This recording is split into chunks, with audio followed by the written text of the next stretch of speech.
The still place beneath the storm. Have you ever wondered why peace feels so far away even when nothing is going wrong?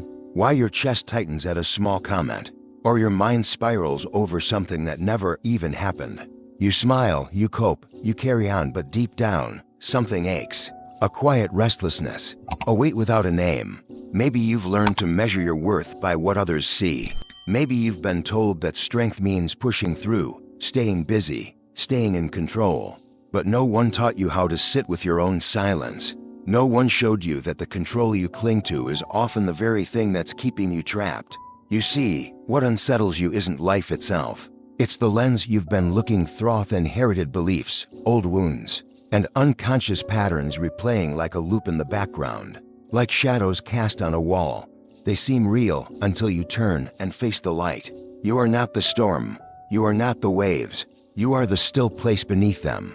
The thoughts that race, the emotions that surge, the fear that whispers they are not you. They pass through, but you, the one who sees it all, remains. And it's in this seeing quiet, gentle, honest that peace begins. Not by fixing, not by forcing, but by becoming aware. So maybe the real question is not how to escape the chaos, but how to meet it without losing yourself. And from here, we begin it with a new method or mindset, but with a deeper way of seeing. 1. The quiet inside the noise. Have you noticed how even in moments of calm, your mind can still feel loud? Like something is always just slightly off, an invisible pressure under the surface. You're not in danger. No one is attacking you. But your chest feels tight. Your thoughts speed up, and part of you braces for impact. It's subtle, but it's there. That background hum of unease that seems to follow you everywhere. Maybe you've gotten used to this. Maybe it feels normal to be constantly preparing for what might go wrong, measuring your worth by how much you can hold together, how much you can handle. You've learned to cope, to perform, to keep smiling. But beneath the roles and routines, something softer is calling. A part of you that is tired not of doing, but of pretending. This tension inside isn't random. It didn't appear overnight. It's the residue of beliefs you didn't choose, stories you didn't write. Somewhere along the way, you absorbed the idea that peace is something you have to earn, that you're only okay if others approve, if nothing goes wrong, if you stay one step ahead of failure. And so, your nervous system stays on guard, your heart rarely rests.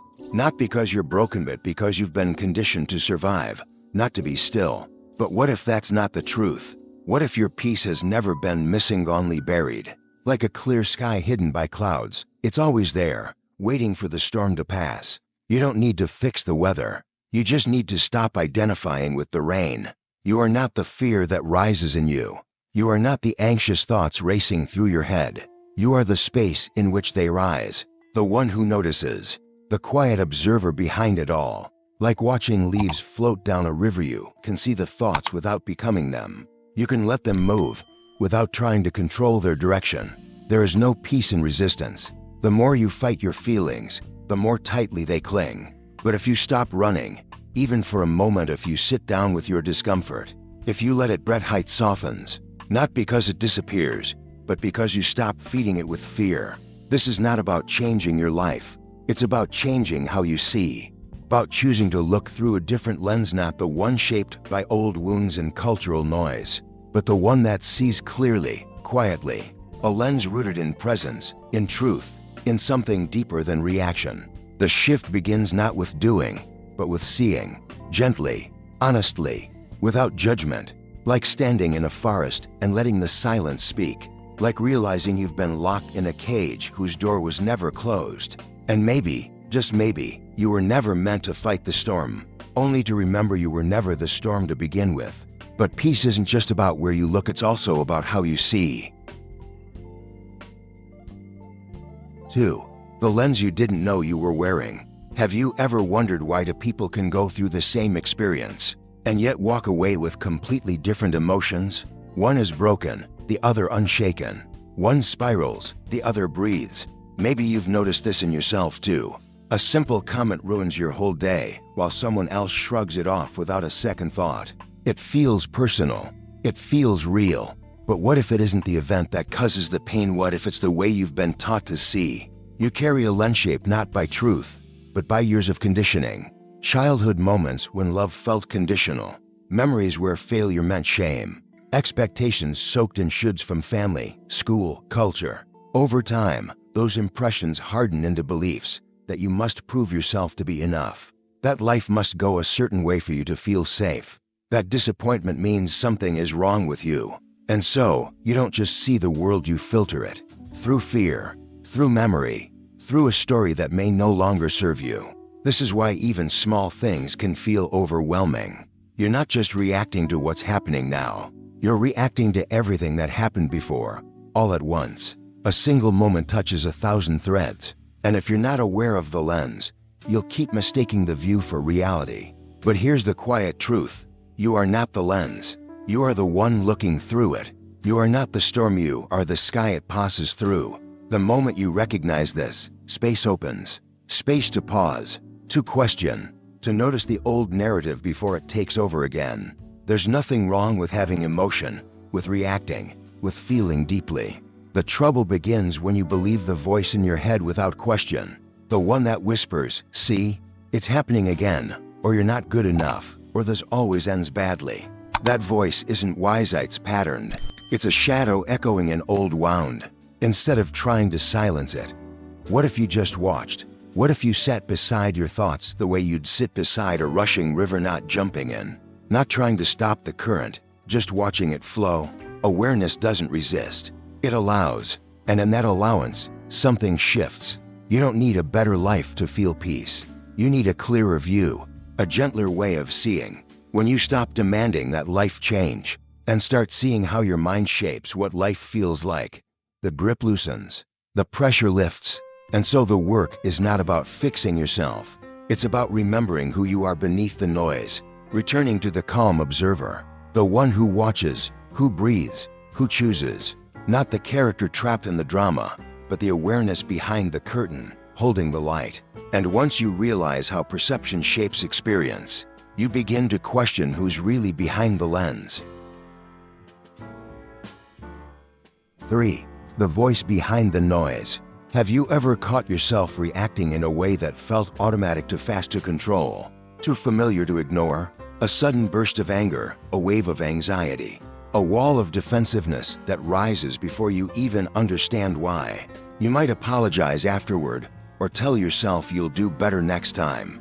But deep down, you wonder, why does this keep happening? The truth is, most of your reactions aren't fully yours. They're echoes, leftovers from another time.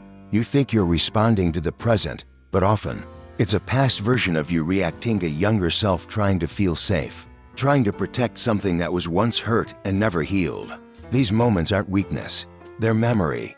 We live much of our lives on autopilot, driven by unconscious patterns picked up long before we had the words to describe them. Somewhere along the way, you learned what to fear, how to please, when to shut down.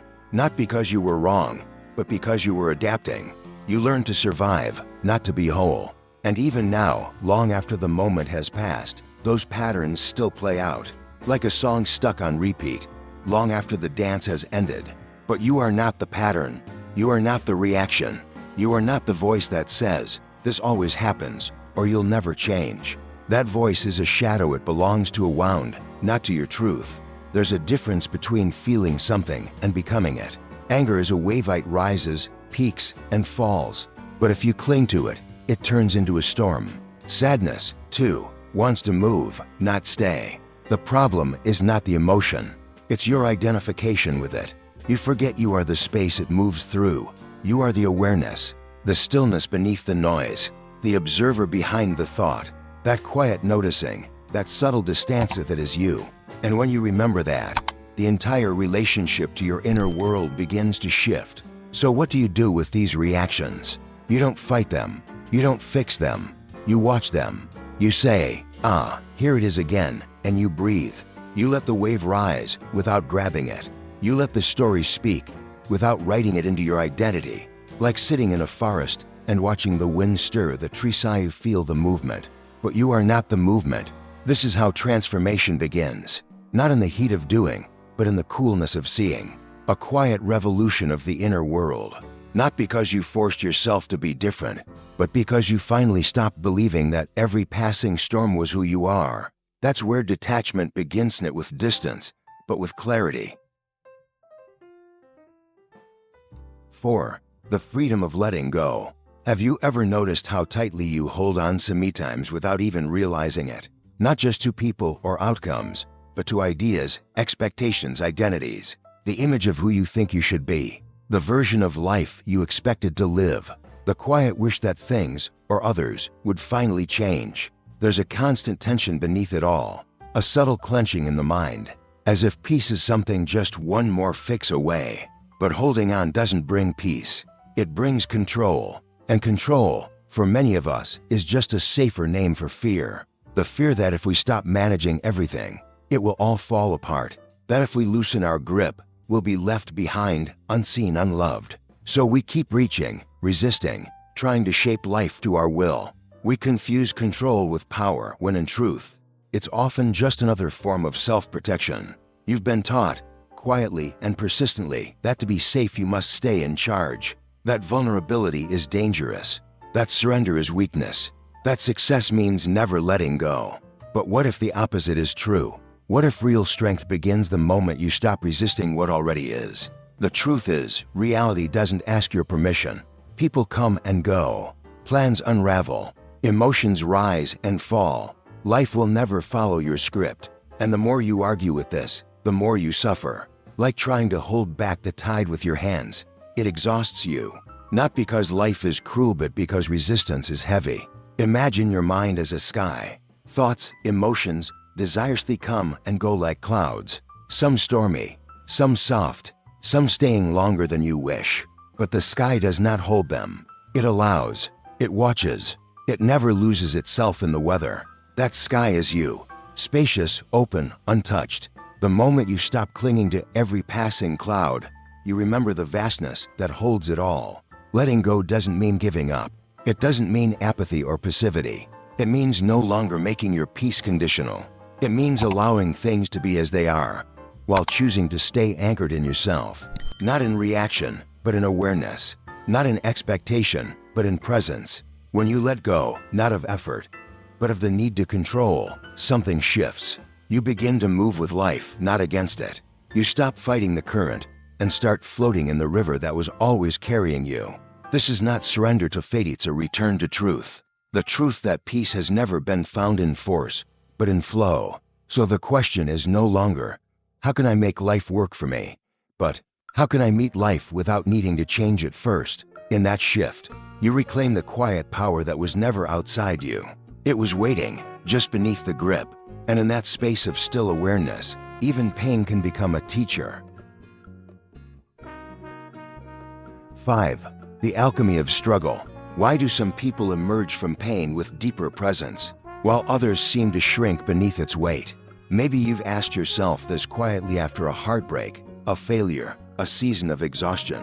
You wonder why it still lingers, why it changes you, and whether that change is something you chose. There's a voice inside that says you should be over it by now, that healing should look cleaner, faster, stronger. But deep down, you know it doesn't work like that. You carry moments unfinished, woven into the way you move through the world. Old disappointments that shaped your defenses.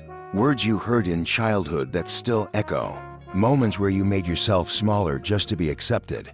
Pain doesn't just scar the surface, it reshapes the way you relate to life. And when you never pause to examine it, it quietly becomes your story. But pain is not meant to define you. It's meant to reveal you. Like fire burning away what no longer fits. Suffer and if you let it can strip you down to something real. It doesn't have to harden you. It can soften you, deepen you. The question is not whether pain will come. It will. The question is whether you'll meet it with resistance or with awareness. Most people try to outrun their wounds. They bury them beneath performance, distraction, perfection. They try to build a self on top of what hurt. The right job, the right relationship, the right version of success will erase the ache. But unacknowledged pain doesn't disappear. It just waits. It shows up in your reactions, your silence, your need to control what you can't control. But there's another way. Imagine your pain as a forest. dense, overgrown, full of shadows.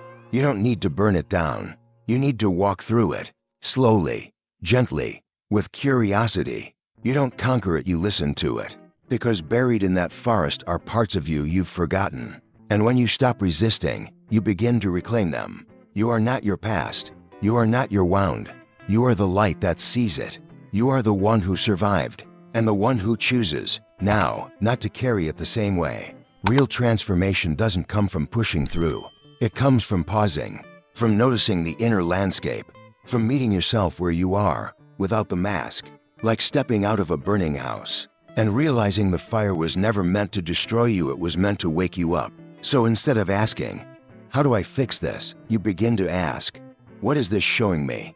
That's the shift, from judgment to presence, from shame to understanding, from survival to freedom. And in that shift, you no longer fear the storm, because you recognize that every time you return to yourself, you return whole. Because the real transformation isn't about escaping struggle, it's about discovering who you are within it. What remains when you stop running? Have you ever asked yourself, what's left when all the noise quiets down? When the striving fades, the pretending softens, and you're no longer reaching for something to prove you're enough? What's left then when you're not chasing, fixing, defending? For many, the silence feels unfamiliar, even frightening. But maybe that silence isn't emptiness. Maybe it's the beginning of something true. Much of your restlessness isn't about what's happening, but about what you've been taught to fear if you stop resisting. You've been conditioned to believe that peace is found in control, worth in achievement, love in perfection. But these are borrowed ideas, not your truth. They are like clouds passing, shifting, dissolving. And you are not the cloud. You are the sky that holds it. The real turning point doesn't come from doing more. It comes when you begin to see differently. When you stop trying to escape the discomfort and start listening to it. When you meet yourself not as a project to fix, but as a presence to understand. In that space, you begin to soften it because life is easier, but because you're no longer fighting it. You don't have to become someone else to feel whole. You just have to stop abandoning who you already are. The wounds, the doubts, the shadows, they are part of your forest, but they don't define the path. What matters is how you walk through it, with awareness, with gentleness, with the quiet knowing that the light has always been inside you. Not loud, not flashy, just there, steady like a flame that never left.